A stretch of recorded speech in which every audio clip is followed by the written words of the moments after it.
Está con nosotros en esta parte del programa el ministro del Interior, Juan Ernesto Villamayor.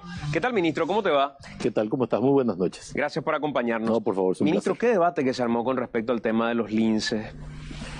Yo creo que la gente tiene derecho a este tipo de debate sin ningún inconveniente, pero creo que el debate está orientado indebidamente. Si nosotros queremos tener un operativo lince en las condiciones que teníamos, lo que tenemos que hacer es modificar la ley. Es la ley la que impone esto. O sea, el Código Procesal Penal, y no solo el Código Procesal Penal, los protocolos de actuación internacionales que devienen de los convenios internacionales que suscribió la República del Paraguay, son los que establecen el modo de relacionamiento entre la autoridad y la ciudadanía. El Código Procesal Penal no es más que un apéndice de todo un sistema. Y el Código Procesal Penal establece la necesidad de identificación plena del agente que opera la detención de un ciudadano.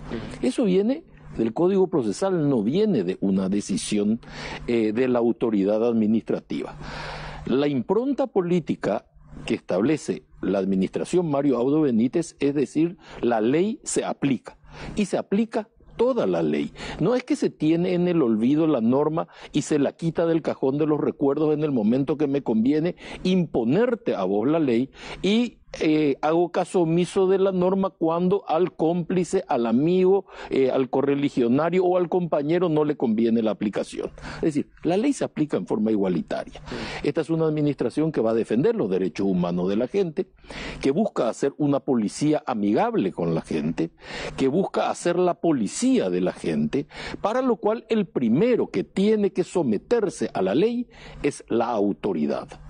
Y la autoridad, la policía, es una autoridad, no deja de serlo, no es un ciudadano común de a pie, es una autoridad a quien vos, yo, Enrique, le hemos delegado la facultad de portar un arma y de hacer uso del arma contra un ciudadano. Entonces, su protocolo de actuación debe ser muy estricto. Y lo que estamos haciendo solamente desde el Ministerio es aplicar la ley. Y al que no le guste, podemos estar de acuerdo con ese debate, pero que lo lleve al Parlamento y que le explique a los parlamentarios que todos los convenios internacionales de la República del Paraguay deben ser dejados de lado.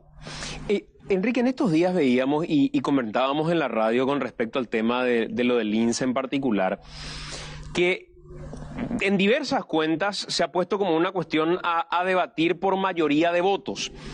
Por mayoría de voto, ¿te gusta lince o no te gusta lince con la cara descubierta? Por mayoría de voto, ¿crees que tienen que estar con la cara tapada o con la cara descubierta? Se vio eso durante este tiempo en las redes sociales, Enrique, ¿verdad? Sí, totalmente. Algunas informaciones un tanto confusas también, ¿verdad? Mezclando como algunos casos que ocurrían hace unas semanas, diciendo que ocurrió en este tiempo, que ahora que los linces estarán a cara descubierta, como que hay más inseguridad. En algún momento hasta se instó a manifestarse en contra de los delincuentes por utilizar ellos máscaras y a los policías no se les permite, como que los delincuentes tienen más derechos, siendo que los delincuentes ya están haciendo algo que no está permitido, están delinquiendo, están robando ya efectivamente, ¿verdad? Entre otras cosas que se han instalado por las redes sociales, como que ya no existirá un temor al grupo lince, como que a partir de ahora hay más derechos para los delincuentes, que estas organizaciones de derechos humanos están defendiendo derechos de delincuentes y no de policías, entre otras cuestiones que se fueron instalando en las redes sociales. Yo prefiero que un policía me tire al piso y me pida mi cédula antes que un delincuente me tire al piso y me pida mi celular. Como si cualquiera de las dos cosas estuvieran bien o si como tuviera que elegir una de las dos cuestiones como un juego que a lo mejor buscó confundir, algo que se estuvo instalando en estos días en las redes sociales. En esa línea, ministro, esta es una cuestión que hay que llevar la votación popular. Claro que no. La ley no se vota, la ley se aplica, se vota en el Parlamento. Y si hay una conciencia social sobre determinado tema, es el Parlamento el que tiene que hacer pasar la norma y decir, muy bien, la policía puede actuar enmascarada. No habría ningún inconveniente. Ahora, tenemos que hacernos cargo como sociedad de una policía enmascarada, porque no va a ser solo lince, va a ser toda la policía. Y a partir de allí empieza otro código de relacionamiento donde yo ya no estoy seguro que la gente esté totalmente de acuerdo. Es como decían recién los padres de Anita. Una cosa es cuando le sucede a los otros y otra cosa cuando nos pasa a nosotros. En el momento que el abuso de la autoridad se ejerza contra determinada persona, esa persona protesta contra el abuso, aunque da la impresión que lo aplaude cuando se ejerce contra otro. No implica el hecho de, en el momento de la detención, identificar al policía, no implica inmovilizarlo. Si eso fuese así, esto sería una guerra entre mafias. Sería una guerra entre delincuentes. Es decir, tendríamos todo el aparato institucional del Estado sometido a un motochorro. Y eso no es posible concebir en esos términos. La gente que actúa en la SENAD, donde se enfrentan con traficantes de drogas, actúan a cara descubierta. O sea, no pasa por ahí el problema. Ahora, si se quiere instalar un debate político, yo lo entiendo perfectamente. Yo vengo de la familia política, yo sé lo que es un debate político y sé cómo se vende una imagen política. Pero nosotros tenemos que proteger principios esenciales de organización. Y el principio esencial de organización conduce al punto en el cual las autoridades deben sujetar su comportamiento a lo que establece la norma. De lo contrario, no tiene sentido el debate. Si yo como autoridad puedo violar la ley para perseguir al delincuente, ¿por qué no puedo violarla para enriquecerme? ¿Dónde está la diferencia si estoy autorizando a que la autoridad viole la ley? Entonces, ¿por qué razón la protesta ciudadana contra quienes violaron la ley en beneficio propio? En muchas cuestiones nomás, ministro, se instaló la idea que hay que darle a la policía todas las herramientas, incluso aquellas que están limitadas en la norma, como para que pueda cumplir con su trabajo. Porque si eso limita, lo que limitamos es en realidad la seguridad de la ciudadanía. Pongo otro ejemplo, y no sé si va a ser un elemento que va a generar una situación similar a la del INSE, porque también está dividida la ciudadanía en general respecto a ese debate. Las barreras policiales. ¿Cuál es la posición de este ministro, de este gobierno, respecto a las barreras de control que prácticamente ya estamos hoy por hoy acostumbrados que realiza la Policía Nacional? ¿Puede realizarlas? ¿En qué condiciones? ¿Puede hacerlas de manera indiscriminada cuando crea que tiene que hacer para pedirle documento de identidad, para someter a una prueba de alcotés si es que tuviera que hacer una prueba de alcotés? ¿O en qué momento la policía puede hacer una barrera? A ver, los controles de alcotés en realidad se corresponden con la caminera. Porque la seguridad en el tránsito es una responsabilidad de la policía caminera y la Policía Nacional actúa solamente en respaldo. A los efectos de la identificación sí, porque también he visto que, fíjate que los mismos que pretenden que el INSE actúe a cara enmascarado son los mismos que después dicen el ciudadano no tiene por qué identificarse. Entonces, esos elementos son incompatibles. El ciudadano tiene que identificarse, porque es esencial al sistema de seguridad que el ciudadano se identifique. Si en realidad fuese un derecho del ciudadano no identificarse, entonces la cédula no sería obligatoria. Es decir, uno está obligado a documentarse porque está obligado a identificarse. No tiene sentido una obligación sin la otra. Entonces el ciudadano está obligado a identificarse. De lo contrario, por ejemplo, y te pongo un ejemplo, ¿cómo haría la policía para detener a una persona que tiene orden de captura si esa persona tiene derecho a no identificarse? Con algún trabajo de inteligencia. Pero sería absolutamente imposible, porque ¿cómo determinaría yo que vos sos vos en el momento de la detención? Pasa que yo no iría si fuera un delincuente. No, tampoco estoy diciendo que lo sea, ¿verdad? No, por la duda. No iría a caminar por donde esté una barrera eventualmente puesta. Es que yo no sé lo que harías. Porque yo no sé lo que haría un delincuente. Mira que una alta cantidad de delincuentes, la policía los detiene en la vía pública. Entonces, también van a caminar por la calle, también salen a caminar. Pero está obligado a identificarse. La gente está obligada. No tiene nada de malo identificarse ante la autoridad. Eso no restringe absolutamente nada. Entonces, el hecho de emplear sistemas de identificación en horas del día, en horas de la noche, es una atribución de la Policía Nacional. Instalar barreras es una atribución. Ahora, esa barrera tiene que servir para algo. tiene que servir para identificar a las personas, tiene que servir con un sistema de control, no con un sistema de soborno colectivo. Eso quiero que no, claro, por eso, es ahí donde se viola la norma. Porque acá uno ve, y voy al tema del Alcotés que te preguntaba originalmente. Zona Carmelitas, por poner una zona, o cualquier otra discoteca que opere en Asunción o en cualquier otra parte del país. 2 policías puestos o una patrullera escondida en una esquina esperando que pase alguien. ¿Tomó algo? No, no tomé. Mire que le vamos a hacer la prueba de Alcotés. Y empieza una conversación interminable de algo que no hace habitualmente la policía, como prueba de Alcotés digo, donde no hay ninguna orden de fiscal ni de nadie para hacer ese procedimiento. La pregunta es cómo. Hubo un tiempo que la policía tuvo que hasta decir, llevamos 4 conos, llevamos 2 patrulleras y 2 motocicletas. ¿Cómo es una barrera que efectivamente hay que respetarla? Una barrera que tiene una patrullera, una barrera que tiene personal perfectamente identificado y una barrera que actúa a la luz pública. Esa es la barrera, no hay otra barrera. O sea, lo otro es una emboscada. Y yo no estoy diciendo que no hayan existido policías que lo han hecho. Y yo no estoy diciendo con esto que no hay policías que puede ser que lo estén haciendo hoy. Pero en este momento hay una conciencia clara dentro de la policía, que si se encuentra eso, el policía es castigado. Esa conciencia clara hoy existe. Costó una semana, un poco más de una semana, 10, 15 días, instalar esa conciencia dentro de la policía. Porque yo no puedo pretender que una policía que alberga en su seno irregularidades es la policía que va a transmitir orden al resto de la sociedad. La policía tiene que actuar con el ejemplo. No se reprime el delito desde el temor. El delito se lo reprime desde el respeto.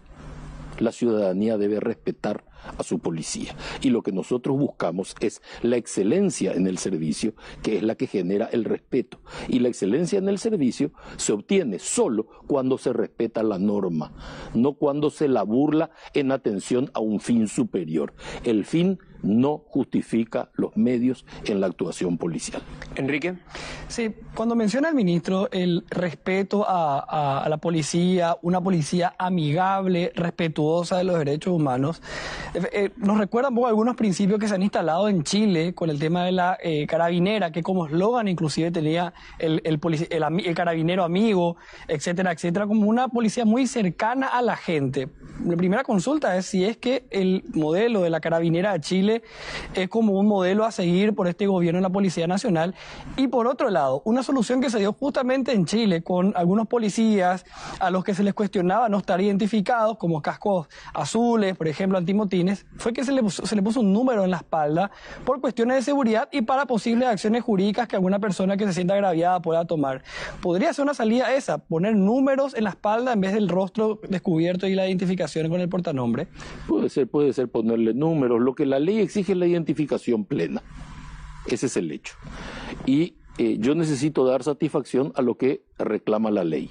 La ley se tiene que cumplir, no hay otro punto de debate. Y no creo en modo alguno que eso le reste efectividad a la policía. Por el contrario, creo que va a aumentar la efectividad de la policía en el momento que se actúe absolutamente respaldado por todas las normas y en el momento en que ninguna actuación policial se encuentre en zona de sospecha. Porque finalmente, ¿qué tenemos que hacer todos? Confiar en la policía. No hay policía amigable si la policía no gana confianza. Nosotros necesitamos confiar en la policía, para lo cual es la policía la que tiene que dar el primer paso y es lo que estamos buscando que ocurra justamente por mandato del presidente, que queremos una policía cerca de la gente, que la gente si tiene un problema busque al policía, que vea a un policía, lo llame y sepa que ese policía le va a proteger. Hasta hoy me estaban enviando la captura de Juan Ernesto Villamayor, es uruguayo. Y esa documentación en particular, primero pedirte la explicación de esa documentación, pero lo fundamental de fondo, porque de lo otro ya habíamos hablado, ¿quién dio la orden para solicitar ese documento? Porque nos lo sacó un policía. En diversos lugares, en el mismo momento, con diferencia de 10 minutos, 8 minutos, 7 minutos, se estaba buscando la misma información. Casualmente, en zona de frontera. ¿Quiénes estaban al mando de esa policía de frontera? Es mi primera pregunta y después lo otro que tiene que ver con lo de la nacionalidad en sí. La administración anterior. La administración anterior estaba al mando de la policía en el momento que se hicieron esas capturas. O sea, en el momento que se entró a la base de datos. Entrar a la base de datos es una atribución de la policía, eso no se puede discutir, porque de lo contrario, ¿para qué serviría la base de datos si el policía no puede utilizar esa base de datos para justificar una operación? Entonces no hay ningún inconveniente en que se entre, no hay ningún inconveniente en que se vea. Otra cosa es que se utilice la base de datos con fines políticos, que es una cosa distinta.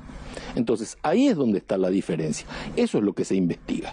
¿Quién hace la captura de pantalla para utilizar políticamente la base de datos de la policía, que tiene una finalidad de seguridad nacional y que la misma ley de acceso a la información pública, y he visto exfiscales, exministros opinando en forma risible sobre este tema. Lorenzo Lescano, uno de ellos. Uno de ellos, ¿verdad? Que yo me doy cuenta de que conoce muy poco derecho. Utilizar esta información por parte de la policía con fines políticos es delito. Y no está amparado por ninguna norma ese uso. Pero claro, cuando la gente actúa desde la tolerancia al patrón, porque hay que darle el gusto al patrón, entonces nos encontramos con este tipo de cuestiones y este tipo de respuestas que carece de justificación básica. No se puede utilizar datos sensibles con fines políticos, porque se podría decir exactamente lo mismo de tu declaración impositiva. O sea, ¿dónde está la diferencia de la base de datos de la policía y la base de datos del Ministerio de Hacienda? ¿Dónde está esa diferencia? Y no se puede utilizar, no se debe utilizar esa información a la cual el Estado accede porque es Estado y te impone el acceso. En consecuencia, el Estado es el primero que tiene que precautelar. La orden que di es, primero, que se cambien los códigos. Segundo, que cada policía que entra a la base de datos explique en un cuadro para qué entra. Se produjeron en esos días, tengo el informe en mi poder porque cada policía que entra deja registrado que entró, claro. Unas 60 consultas en cuestión de horas. ¿De la misma cosa? Exactamente de la misma cosa. Es irrelevante, estos datos no son secretos. El hecho de que yo nací en Montevideo no constituye ningún secreto. Casi cada vez que vamos a elecciones surge el mismo tema, ¿verdad? Y ahora me dicen, por ejemplo, que yo no puedo ser parlamentario, yo soy jubilado ya del Parlamento. Imagínate que tarde me avisaron que no podía ser parlamentario, que ya me jubilé. Pero cada vez que vamos a elecciones surge la misma historia que nació en Montevideo, que nació en Montevideo, que nació en Montevideo, lo cual es un hecho cierto. Es un hecho cierto porque en 1957 mi familia va al exilio. Y yo nací en el exilio de mi familia, por las desavenencias políticas con la dictadura de Alfredo Stroessner. Se van al exilio, yo nací en el exilio y cuando retorno al país en el año 83, 84, me presento ante la Corte Suprema y solicito el reconocimiento de mi ciudadanía natural. Es decir, no pido que se me dé la ciudadanía, exijo que se me reconozca, que es una figura distinta tanto en la Constitución del 40, como en la Constitución del 67, como en la Constitución del 92, se prevé la posibilidad cierta de que un ciudadano que haya nacido en el extranjero, hijo de padre o madre paraguaya, es ciudadano natural por el solo hecho de avecindarse al territorio. Y en el momento de que uno es ciudadano natural, está absolutamente equiparado en derechos y en obligaciones a cualquier ciudadano que haya nacido en el territorio. Yo no soy nacionalizado, en cuyo caso yo tengo que pedir que se me otorgue la ciudadanía. A mí no se me otorgó, se me reconoció como un derecho preexistente a la Constitución. Juan Ernesto, esa misma policía que hizo más de 60 solicitudes para buscar la misma información por orden del patrón, decías vos. En algún caso, otro por curioso, otro para saber dónde vivo, otro para saber quién es el nuevo ministro, cada uno por su motivo. Pero no creo que todos hayan hecho en la misma ocasión por la misma razón. No, por eso, cada uno por su motivo. Pero alguien entregó para que se use políticamente. Ese es el problema. El problema no es que se entre a consultar. El problema es que se entrega para uso político. Y en esa y línea, no es cierto que no sea información protegida, como dijo Lescano. Sí es información protegida. Evidentemente en su época no estuvo protegida. Es una cosa distinta. A eso quiero ir. ¿Qué policía encontraste en ese sentido? Una policía, en ese aspecto, no estoy hablando de los policías que pudieron haber hecho algo bueno, que vamos a hablar después.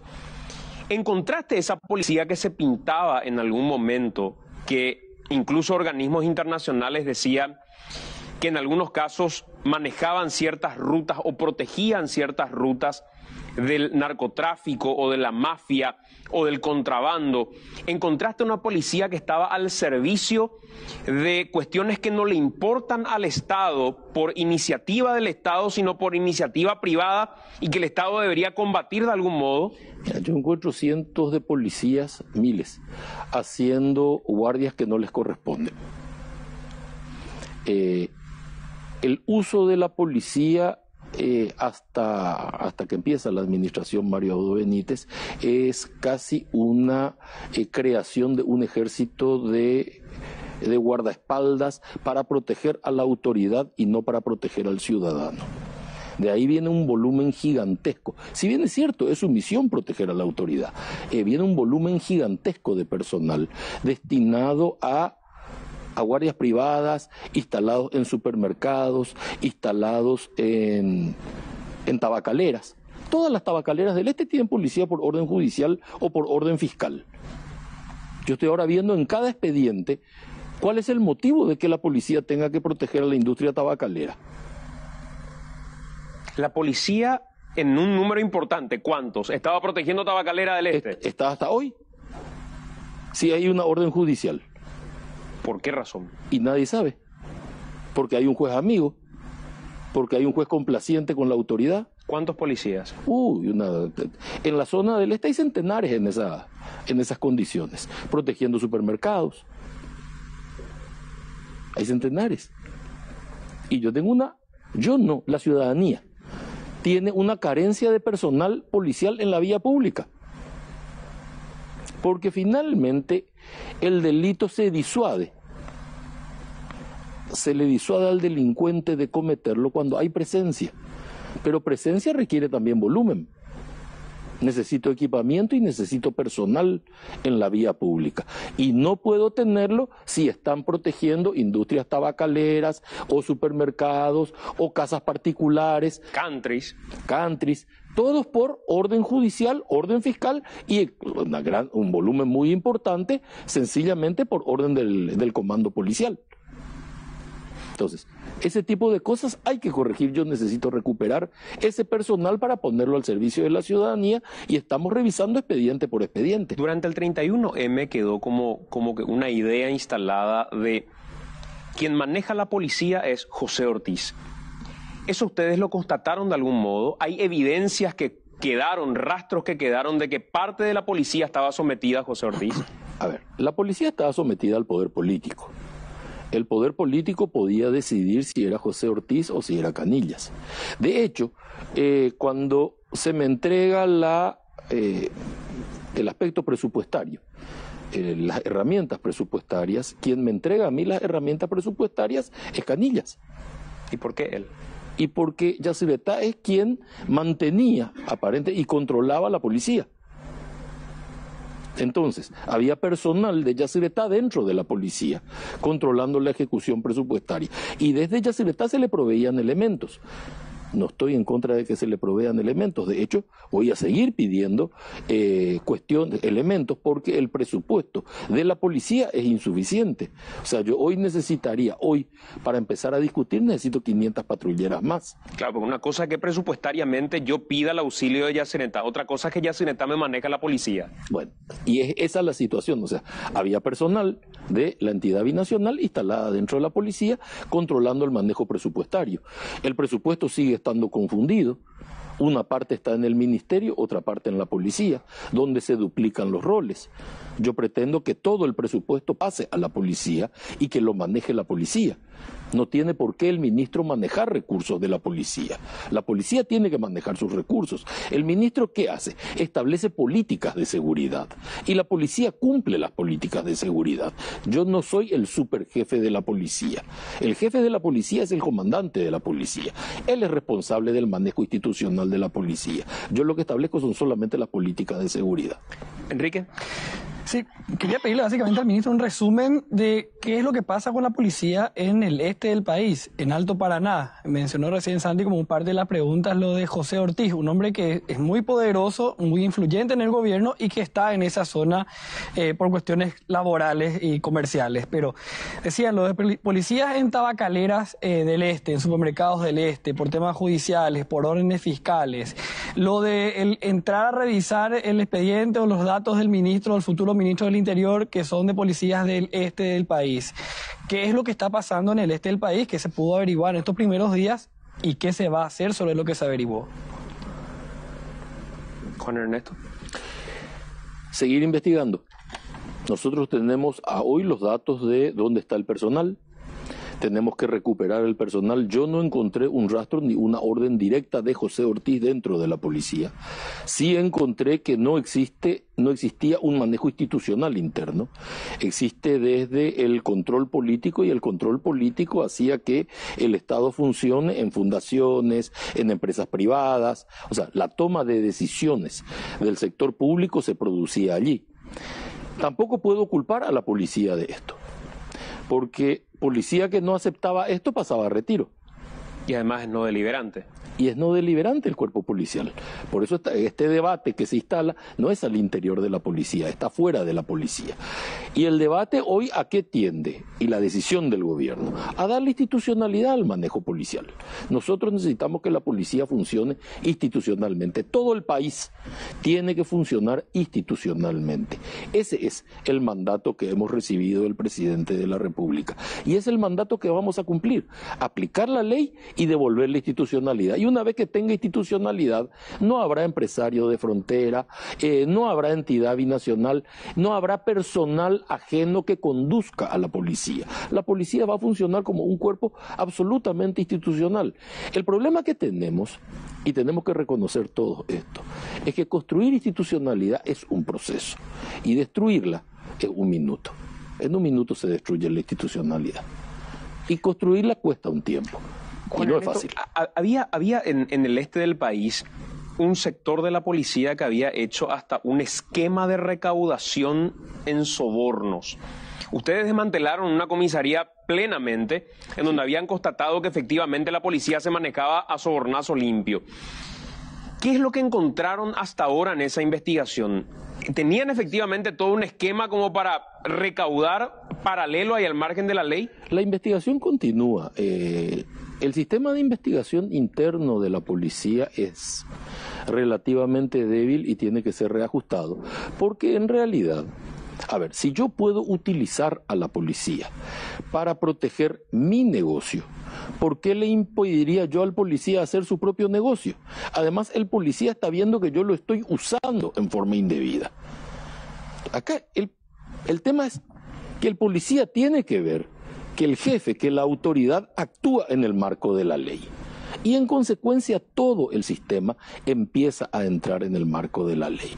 Cuando el jefe actúa sin respeto a la norma, sin respeto a la Constitución, sin respeto a las leyes, autoriza violaciones de la ley, entonces naturalmente la policía no respeta a la autoridad y también se larga a la cacería, porque finalmente si tiene que justificar el negocio del jefe, ¿por qué no va a hacer su propio negocio? Tiene que chorrear en todos lados. La corrupción va permeando el sistema. Entonces, ahora, ¿cuál es? El ejemplo, intentar que el ejemplo sea diferente. Intentar que la policía, que todo el cuerpo policial comprenda que se va a actuar exclusivamente en el marco de la ley y que su carrera depende de su sometimiento a la norma. No de su amistad coyuntural con nadie, no de su sometimiento a un interés subalterno, sino del respeto a la norma. Juan Ernesto, dos cuestiones finales.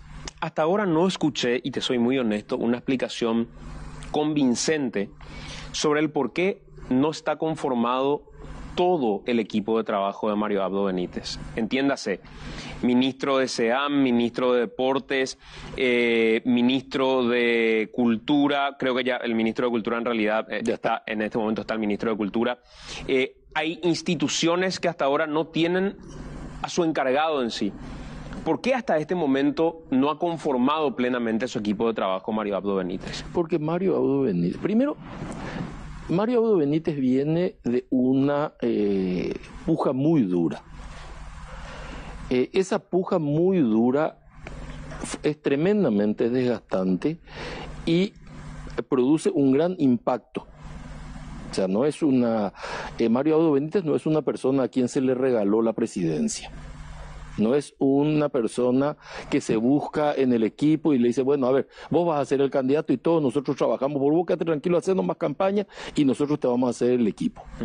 Mario Benítez no es un empresario que va a traer sus gerentes a que cubran los huecos. Mario Benítez es una persona que desde el gran esfuerzo personal construye un equipo para el área política que le costó hacer y además tiene una personalidad peculiar, en el sentido de que se piensa 2 veces cada cosa. Entonces lo va conformando de a poco, como consecuencia de la larga lucha desgastante que se tiene por un lado y como consecuencia de esa lucha con la fusión de su personalidad. Pero hay algo que rescatar que a mi criterio es esencial cuando se empieza a mirar cómo actúa Mario Abdo Benítez. Él es un presidente que viene del lugar correcto. Uno de los primeros, quizás Nicanor también, hay que reconocerle eso. Mario Abdo Benítez viene del lugar correcto, viene de la política a hacer presidencia. Viene con una carrera política. No es un outsider que viene el sector político y les tira de los costados y lo va colocando y naturalmente no comprende muy bien el escenario en el que se encuentra. Y eso no hace que con mayor razón tenga que tener un panorama mucho más claro a la hora de nombrar su gente. Y mucho más delicado, porque tiene mucho más que cuidar. El otro día Nosotros tuvimos militares, empresarios, sacerdotes, ya tuvimos de todo en muy pocos años. Y muy pocos políticos. Y él llega del lugar correcto, con el esfuerzo correcto. Y yo creo que eso tiene que valorar la clase política y no dedicarse solamente a buscarle el pelo en la leche. Porque el otro día decía Santiago Peña cuando le preguntaba sobre esto, me mencionaba que esta es la confirmación de que en realidad no tenía oficio Mario Abdo para la función pública porque desconoce la función pública a diferencia de él. Yo no estoy de acuerdo con eso. También le escuché decir que el eje de la cuestión es la campaña, o sea, lo que definió el tema fue la campaña contra Horacio. Si eso fuese así, quiere decir que el gobierno de Horacio ha sido tan malo que solamente ir contra Horacio era suficiente para ganar una elección. Y él era parte de ese gobierno. Él con esa declaración le hace muy poco favor al equipo en el que él trabaja. Quiere decir que cualquier persona sin oficio y solo oponiéndose a ellos gana la elección. ¿Qué quiere decir el oficio de ellos? Decía hace rato respecto a las guardias privadas.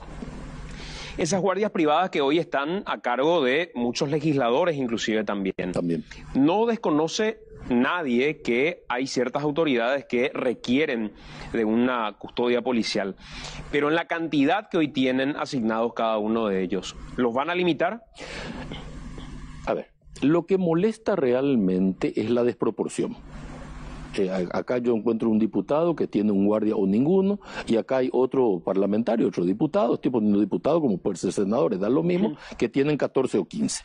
Entonces esa proporción parece que irrita.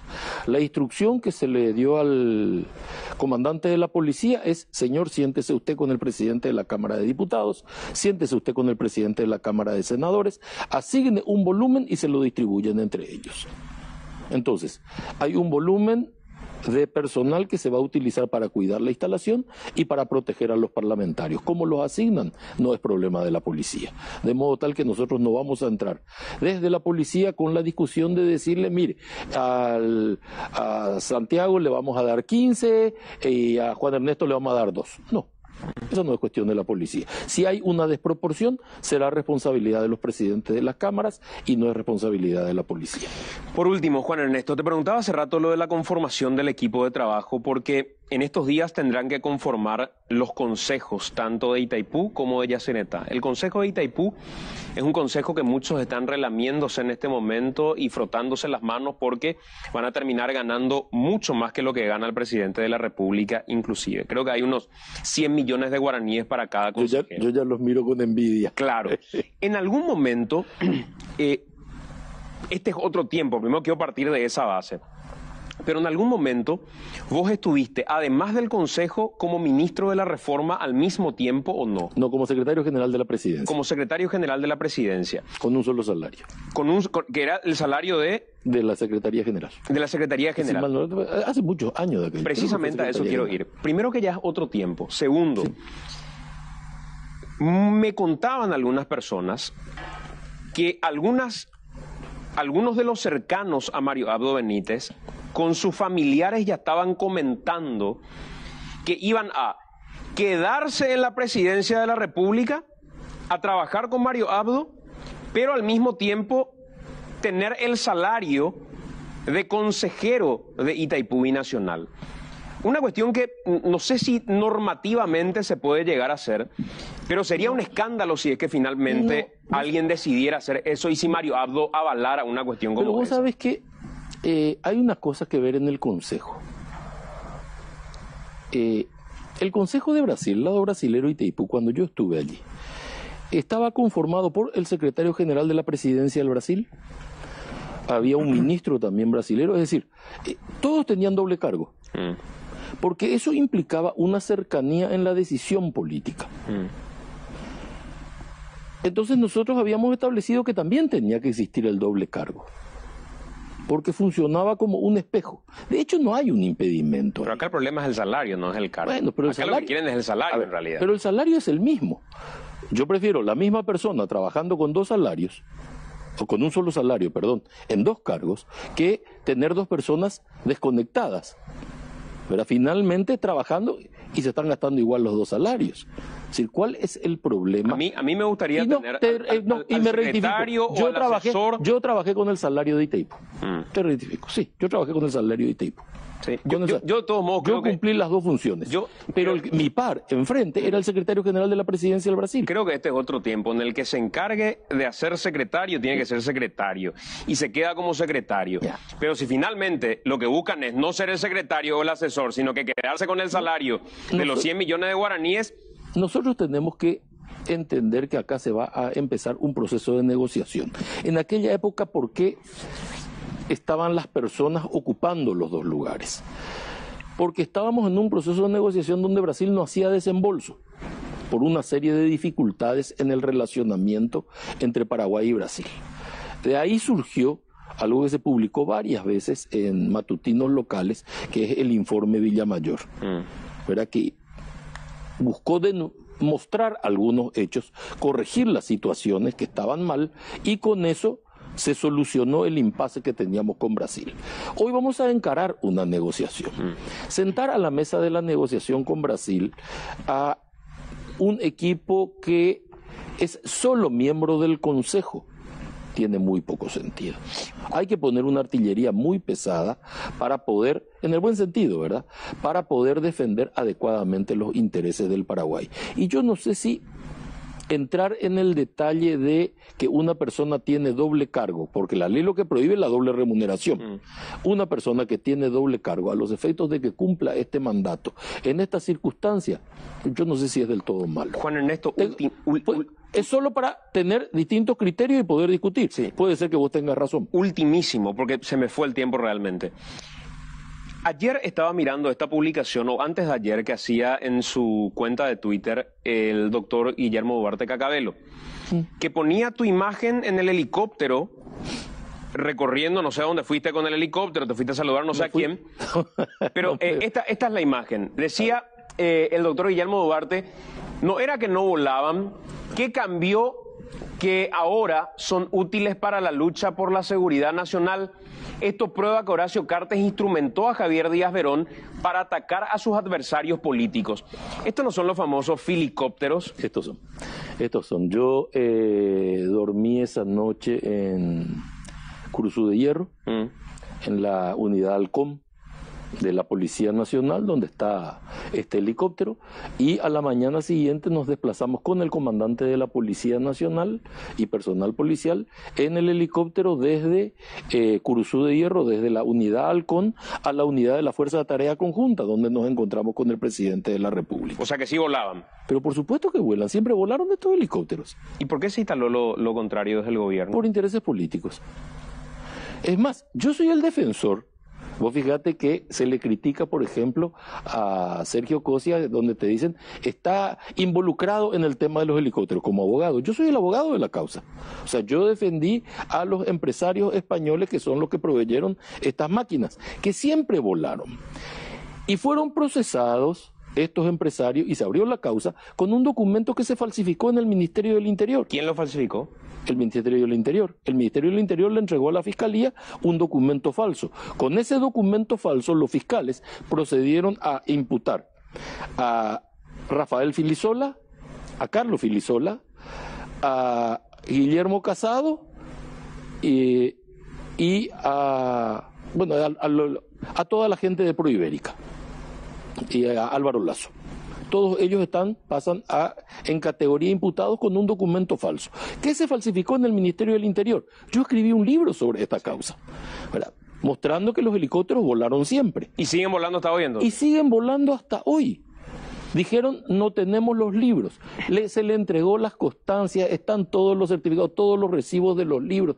Siempre volaron los helicópteros. ¿Cuándo dejan de volar los helicópteros? Cuando se ordena que queden en tierra, ¿verdad?, o cuando los carnean para sacar pedazos de los helicópteros para hacer volar otra nave. Pero esa cuestión que se hizo acá no tiene nada que ver con la provisión y no tiene nada que ver con el señor Rafael Filisola. Siempre volaron los helicópteros. Bueno, Ernesto, gracias por acompañarnos. Por favor, gracias a ustedes.